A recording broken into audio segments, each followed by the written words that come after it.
Kumusta? Ako si Stacy. Og ni ako aron mo presentar og dali nga pahinumdom kaninyo mahitungod sa pagpautang. Ang teorya bahin sa utang kay usa ka importante nga masabtan, labi na ining makiglambigit sa mga financial institution. Nang hinaut ko nga papasabot nako ang ideya mahitungod sa pagkuha og utang ug makahatag og ehemplo bahin sa utang. Ang utang kasagaran kauban sa pakiglambigit sa formal o informal na buhat. Kung magkuha ka og utang sa bangko, sila kay utangan sa tibuok kantidad apil ang dugang interest.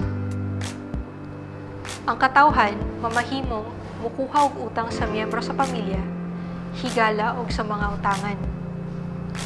Ang utang mamahimong maayo ug dawtan. Adunay mga kaayuhan kung mangutang. Kintahay kung mangutang isa ka tawo sa bangko o sa gapautang o niya nagkasakit o naaksidente o dili gayud makatrabaho, mamahimong maulahi siya sa pagbayad sa utang. Depende og kano sa makabalik og trabaho ang kani nga tawo, pero ang dugang nga interest ug ang lain nga bayranan sa utang mudaghan ang ilahang kalisdanan hangtod sa dili na sila makabayad. Usahay makatabang pod ang utang para makapatubo og negosyo. Maayo ko mukuha og loan sa bangko kung mas dako ang imong ginansyahon sa pagnegosyo kumpara sa pagbayad sa interest. Maghatag ko og ehemplo para mas hayag og ang pagsabot ani. Pananglitan, na kay negosyo na makaginansya og 10% sa imong puhunan sa usa ka bulan. Kung mugasto ka og 10,000 sa usa ka bulan, ang mubalik dapat nimo kay 10,000 o 1,000 nga tubo. Dali ra ni nga desisyon, inig na kay 10,000 ang gamiton. Inig wala, maayo kung mukuha ka og loan sa bangko. Maayo ra ni kung makaya nimo bayran ang imong gibutang. Sa niaging ehemplo, kung na kay 10% nga tubo sa imong gipuhunan, maayo na mangutang ka kung utang nga mas mubo pa sa 10% ang interest. Kintahay, nakakuha ka og loan nga bali 10,000 na dunay interest nga 5% sa isa ka bulan. Mubayad ra ka sa bangko sa orihinal nga 10,000 o 500 pesos para sa interest. Tungod kay ang imong negosyo kay adunay 10% nga tubo.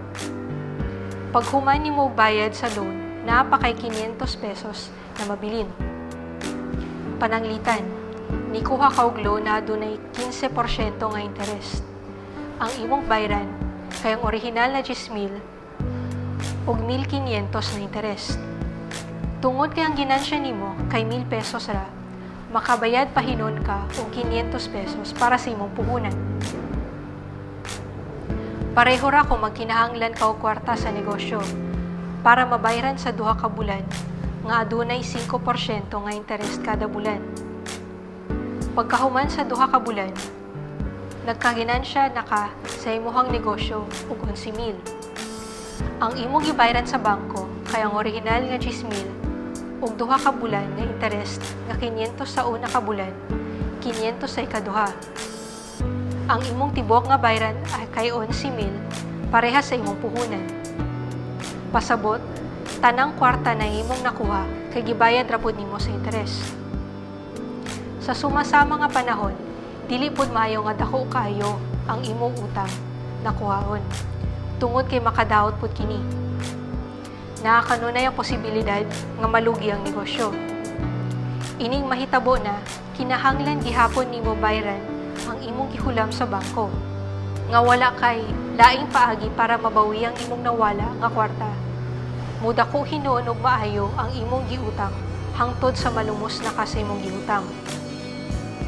Kini mas makadangat ug mas labing kalisod sa tao sa iyahang personal o panarbaho nga kinabuhian.